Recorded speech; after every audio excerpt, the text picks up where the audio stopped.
7:30 দিকে আজ আইবুড়ো মেয়ে জামা টেনে ছিঁড়ে দিয়েছে দেখলাম ও ঘুমের থেকে উঠে খুলে রাস্তার জাস্ট বেরোবে হয়তো হাত ধরে ঘাপ করে আরে দাদা দাদা দাদা দাদা একটু এ করে দাদা আস্তে আস্তে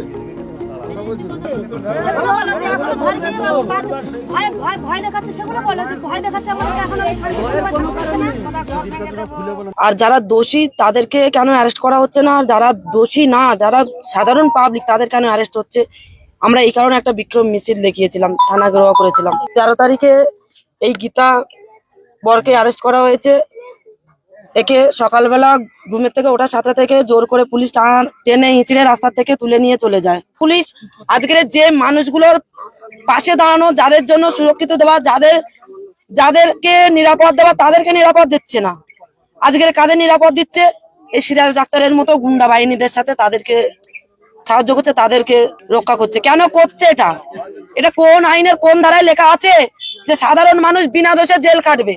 রাতের অন্ধকারে রাজ্যের পুলিশ এসে ঘরের দরজা ভেঙে মা বোনেদের তাদের নোংরা ভাবে তাদের চোবে না, তাদের নোংরা ভাষায় গালাগালি করবে। এটা কোন ভাষায় লেখা আছে? কোন আইনে লেখা আছে?